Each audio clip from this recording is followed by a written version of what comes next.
رہ کر موتی بن گیا تھا۔ اسے یہ ادراک خاصی دیر سے ہوا تھا۔ وہ آبشار بہت بلندی سے گر رہی تھی۔ اس کا منبع پہاڑ کی چوٹی کے قریب تھا۔ وہاں سے شروع ہو کر وہ کئی 100 فٹ نشیب میں سڑک تک آتی تھی اور سڑک کے نیچے سے ہو کر اشوت دریا میں سڑک کے کنارے کولڈ ڈرنک کارنرز بنے تھے۔ وہاں خاصی گہما گہمی تھی۔ ان کے آنے سے پہلے بھی وہاں خاصی تعداد میں بچے، بوڑھے، نوجوان، جوڑے، فیملیز گھوم پھر رہی تھی۔ چند لڑکے پتھروں پر چڑھتے ہوئے آبشار کے منبع تک جا رہے تھے۔ ایک سبز کیپ والا لڑکا سب سے آگے تھا۔ مجھے یقین نہیں آ رہا اتنی بڑی آبشار پاکستان میں ہے، نشا نے ان تینوں کے ہمراہ پتھروں کے اوپر چڑھتے ہوئے بے اختیار کہا تھا۔ وہ پتھر آبشار کے کنارے پر ہی تھے، اتنے خطرناک کہ ذرا پاؤں پھسلا اور بندہ پانی میں جا گرے۔ تیز رفتار بہتے پانی میں تو یوں بھی لاش نہیں ملا کرتی۔ میں نے ہمیشہ خوبصورتی کے بارے میں ناران کاغان کا نام سنا تھا۔ نشا، مائنڈ مت کرنا، مگر ناران کاغان اتنے خوبصورت نہیں جتنا ان کو کہا جاتا ہے۔ وہاں پہاڑ قدرے خشک ہیں اور بہت خوبصورتی جھیل سیف الملوک ہے جس پر پریاں اترتی ہیں۔ ناران کاغان کو اگر کوئی پاکستان کا بہترین تفریحی مقام سمجھتا ہے تو اس نے یقیناً کلام اور سوات کا حسن نہیں دیکھا ہوگا۔ ان دونوں جگہوں کو کئی بار وزٹ کر چکا ہوں اور میری رائے میں ناران کاغان، شوگران، یہ سب جگہیں سوات کلام سے زیادہ حسین نہیں۔ وہ آگے پیچھے سرمئی پتھروں پر چڑھ رہے تھے۔ نشا اور عرصہ کھانے پینے کی جگہ پر رک گئی تھی۔ افق کو ایک خالی چارپائی نظر آئی۔ اس نے کسی محنتی مزدور کی طرح وہ چارپائی اپنے کندھے پر اٹھائی اور اوپر چڑھنے لگا۔ بس یہی رکھ دو۔ وہ سڑک سے کافی اوپر پتھروں پر چڑھتے ہوئے آگے تھے۔ افق نے اس کے کہنے پر پتھروں اور پانی کے درمیان چارپائی رکھ دی۔ گندے بچوں کی طرح جوتے اتار کر پانی میں پاؤں مارنا ہمیشہ مجھے بہت اچھا لگتا ہے۔ اس نے ہنستے ہوئے جوگرز جرابیں اتار کر چارپائی پر رکھی اور اس پر بیٹھ کر سیاہ ٹراؤزر ٹخنوں سے کافی اوپر طے کر کے اپنے سفید پاؤں ٹھنڈے پانی میں ڈال دیے۔ افق بھی ساتھ بیٹھ گیا مگر اس نے جوگرز نہیں اتارے۔ تم بھی جوتے اتار دو نا، اتنا مزہ آ رہا ہے۔ وہ بچوں کی طرح پانی اپنے پاؤں سے دھارے بنا رہی تھی۔ افق نے مسکرا کر نفی میں سر ہلا دیا۔ کم آن افق، جوتے اتار دو، پانی اتنا ٹھنڈا ہے، لگتا نہیں یہ جولائی کا مہینہ ہے۔ افق نے پھر بھی جوتے نہیں اتارے۔ اس کی بجائے اس نے قدرے جھک کر ہاتھ پانی میں ڈال دیے۔ تم جوگرز بھی اتار دو، پری نے تیسری دفعہ اصرار کیا۔ نہیں، میں ٹھیک ہوں۔ وہ گردن اونچی کر کے اوپر پہاڑ سے بہتی آبشار کو دیکھنے لگی۔ اسے حیرت ہوئی تھی کہ وہ اس کی بات پر فوراً مان جاتا تھا۔ تو اب یہاں پر ایک ہوٹل بنایا جا سکتا ہے، مگر اس کے لیے پہلے اس کو اس علاقے کی مٹی کے ٹیسٹ کروانے پڑیں گے۔ اور میں بھول گئی کہ تم انجینئر ہو، یاد کروانے کا شکریہ۔ وہ اس کی بات پر ہنس پڑا۔ بہت جلدی بھول جاتی ہو، مجھے بھی اتنی جلدی بھول جاؤ گی؟ ویسے تم نے کس چیز میں انجینئرنگ کی ہے؟ وہ اس کا سوال نظر انداز کر کے جھکی ہوئی پانی میں ہاتھ مار رہی تھی۔ میں جیولوجیکل انجینئر ہوں۔ او، پھر ہم پاکستانیوں کے تو کسی کام کے نہیں۔ گرتے پانی سے چھینٹے اڑ رہے تھے۔ وہ چہرے پر آئے پانی کے چھینٹے صاف کرتے ہوئے سیدھی ہو کر شرارت سے مسکرائی۔ کیوں، پاکستان میں زلزلے نہیں آتے؟ اچھا ہاں، آخری زلزلہ 80 سال پہلے کوئٹہ میں آیا تھا۔ اس سے غالباً 35,000 لوگ مر گئے تھے۔ پھر اس کے بعد ایسا زلزلہ نہیں آیا، اس لیے تم ہمارے تو کسی کام کے نہیں۔ ڈاکٹر صاحبہ، میری معلومات کے مطابق صرف بلوچستان میں ہی 1935 کے زلزلے کے بعد 3 زلزلے ایسے تھے۔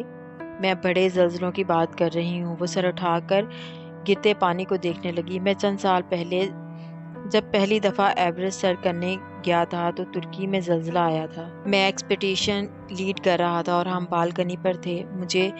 جب مجھے زلزلے کی اطلاع ملی، وہ اوپر آبشار کی چوڑی دھار کو دیکھتے ہوئے یاد کر کے بتا رہا تھا۔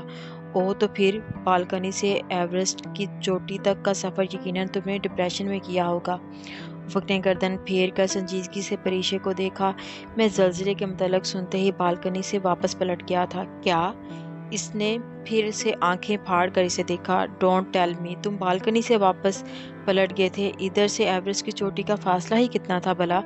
میں چوٹی سے ایک قدم دور بھی ہوتا تو زلزلے کا سن کر واپس چلا جاتا۔ میں ایورسٹ کی فتح کس کے لیے کر رہا تھا؟ اپنے ملک کے لیے نا۔ تو میرے ہاتھ میں میرے ملک کا جو سرخ جھنڈا تھا، وہ جھنڈا مجھے کہہ رہا تھا کہ تمہارے ایورسٹ سر کر لینے سے ترکی کے لوگوں کو کوئی فرق نہیں پڑے گا۔ ہاں، اگر تم واپس پلٹ جاؤ تو شاید بہت سے بے یار و مددگار لوگوں کی کچھ مدد کر سکو۔ اور پھر میں واپس کیا۔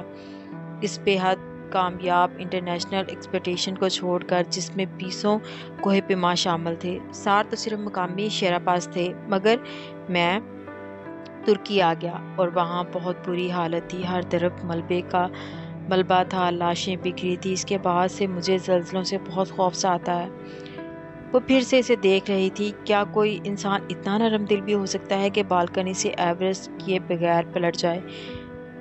کیا کوئی کوہ پیما بالکنی سے بھی واپس آ سکتا ہے بغیر کسی جسمانی یا موسمی تغیر کے؟ پھر تم ایورسٹ نہیں سر کر سکے؟ کر لیا تھا 2001 میں، اور پلیز زیادہ ایکسائٹیڈ ہونے کی ضرورت نہیں ہے۔ میرے علاوہ تقریباً 1700 اور لوگ بھی کر چکے ہیں۔ یہ کوئی اتنی بڑی بات نہیں۔ تم میں بہت عاجزی ہے۔ ان پہاڑوں پر اتنی مار پڑی ہے کہ سارے کسبل نکل گئے۔ تمہیں دنیا کا کوئی بہت اچھا کوہ پیما مغرور نہیں ملے گا، کیوں نہ کہ ہم کلائمبر سے زیادہ کون جان سکتا ہے کہ ہم انسان مدر نیچر کی ایک حقیر سی مخلوق ہیں۔ میں اتنی بلندیاں دیکھ چکا ہوں کہ اپنا آپ کچھ بھی نہیں لگتا۔ سوری، مگر آپ کے رومانس میں خلل تو نہیں ہوئی؟ ارسا اچانک ہی چارپائی کے سامنے آئی تو پریشا نے بڑبڑا کر اسے دیکھا۔ ہاں بالکل خلل ہوئی۔ افق نے بات کاٹے جانے پر اسے برا سا منہ بنا کر دیکھا۔ نہیں ارسا، ایسی کوئی بات نہیں، وہ گھبرا کر وضاحت دینے والے انداز میں کہہ رہی تھی۔ مگر ارسا نے تو جیسے سنا ہی نہیں تھا۔ وہ نیچے سے آتے ایک گلابی رخسار والے بچے کی طرف متوجہ ہوئی جو ہیٹ بیچ رہا تھا۔ پریشا نے سر جھکا کر خشک لبوں پر زبان پھیری۔ اس کا دل زور زور سے دھڑک رہا تھا۔ اس کے ارد گرد کے لوگ کیا واقعی سب کچھ جان چکے ہیں؟ میں کیسی لگ رہی ہوں؟ ارسا بچے سے ایک ہیٹ لے کر سر پر ٹرائی کر رہی تھی، بالکل ٹائٹینک والی کیٹ۔ افق نے مسکرا کر کہا، میں اتنی موٹی لگ رہی ہوں؟ بس رہنے دو، مجھے نہیں چاہیے ہیٹ۔ اس نے فوراً ہیٹ اتار کر بچے کو واپس کر دی۔ اس کی گلابی رنگت پر مایوسی چھا گئی۔ وہ بجھے چہرے کے ساتھ پلٹنے لگی۔ سنو، مجھے تو دکھاؤ ہیٹ۔ پری سے رہا نہ گیا تو بچے کو بلا لیا۔ وہ فوراً آ پلٹا اور سارے ہیٹ اس کے سامنے رکھ دیے۔ میں اسے پہن کر کچھ اور تو نہیں لگ رہی؟ اس نے ایک اسکن کلر کا سادہ ہیٹ خرید لیا تھا۔ نہیں، بہت اچھا ہیٹ ہے، افق نے مسکرا کر کہا۔ اس نے یہ نہیں کہا تھا کہ تم اچھی لگ رہی ہو۔ اس نے ایک دفعہ غلطی سے اس کے ہنسنے کی تعریف کی تھی، تو وہ بھی شاید مذاق میں کی تھی۔ وہ کبھی اس کی معنی آنکھوں، رسیلے ہونٹوں یا سیاہ چمکدار بالوں کی تعریف نہیں کرتا تھا۔ شاید اس کو غور سے دیکھتا بھی نہیں تھا۔ وہ ظاہری چیزوں کی پوجا کرنے والوں میں سے بہت مختلف تھا۔ افق ہاتھ پانی میں ڈالے اس ہیٹ والے بچے کی طرف پانی اچھال رہا تھا۔ بچہ اپنا ہیٹ کا تھیلا ایک طرف رکھ آیا تھا اور آبشار کے بالکل کنارے پر اپنی پنڈلیوں ڈالے ایک گورے سیاہ کے مذاق کو انجوائے کر رہا تھا۔ ساتھ ساتھ وہ بھی اس پر پانی اچھال رہا تھا۔ مت کرو تم دونوں، میرے اوپر پانی آ رہا ہے۔ اپنا کڑھائی والا نیا کرتا خراب ہوتے دیکھ کر وہ غصے سے بولی تھی، ہم کھیل رہے ہیں۔ بہتر، تم شاید 20 سال پہلے اپنے بچپن میں چلے گئے ہو، مگر میرا ایسا کوئی ارادہ نہیں ہے۔ میں جا رہی ہوں۔ وہ کسی صورت پانی اچھالنے سے باز نہیں آ رہا تھا۔ یہ دیکھتے ہوئے وہ اپنے جوگرز ہاتھ میں اٹھائے پتھروں سے نیچے اترنے لگی۔ وہ لوگ خاصی دیر آبشار پر بیٹھے رہے، یہاں تک کہ سورج ان کے سروں پر آ گیا۔ آبشار کا پانی سنہری دھوپ میں مزید چمکنے لگا۔ بہت سے ٹورسٹ آبشار سے جا رہے تھے، کچھ اب آ رہے تھے۔ غرض آبشار ہر وقت رونق لگی رہتی تھی۔ دوپہر میں جب وہ وہاں سے روانہ ہوئے تو پریشا اتنی تھک چکی تھی کہ گاڑی میں بیٹھتے ہی سو گئی۔ اسے نیند سے نشا نے تب جگایا جب اسے مادھو ڈنڈ آ گئے تھے۔ وہ گاڑی سے نکلی تو اس کی آنکھیں نیند سے بوجھل تھیں، مگر سامنے کا منظر دیکھ اس کی نیند غط و غائب ہی ہو گئی تھی۔ ساتھ ہی ساتھ سانس بھی یکدم رک گیا تھا۔ سامنے تحت نگاہ سبزہ پھیلا تھا، جیسے ہزاروں ایکڑ پھیلا کوئی لان ہو۔ سبزے کے اختتام پر اشوت دریا کا پانی ایک جگہ اکٹھا ہو جاتا تھا اور وہاں کی اس کی رفتار نہ ہونے کے برابر تھی۔ اس جھیل کی صورت اکٹھے ہوئے پانی کو مادھوہٹ جھیل کہتے ہیں۔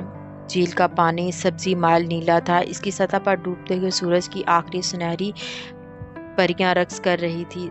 جھیل کے پیچھے بلند و بالا پہاڑ، سبز پہاڑ تھے جنہیں نے پورے علاقے پر سایہ کر رکھا تھا۔ ان پہاڑوں کے ساتھ ساتھ مادھو اٹھ کے دائیں طرف دریا کے درختوں کا جھنڈ تھا۔ وہ اس سبزہ زار میں واحد درخت سے بالکل ایسے جیسے کرسمس ٹریز ہوتے ہیں۔ ٹولیوں کی صورت میں ٹورسٹ دور دور تک گھاس پر بیٹھے ہوئے تھے۔ ایک ٹوپی والا پٹھان گھوڑے کی بانگ تھامے کھڑا تھا۔ اسے دیکھ کر پریشا کو بے اختیار مری والا واقعہ یاد آیا۔ افق نے کیپ سیدھی کرتے ہوئے گھوڑے والے کو اشارہ سے اپنے قریب بلایا۔ اللہ کا، انگلش راجی کا قریب آنے پر اس نے شلوار قمیض میں ملبوس چھوٹی چھوٹی داڑھی والے پٹھان سے پوچھا، نہ انگلش نہ راجی کا، پختو راجی کا؟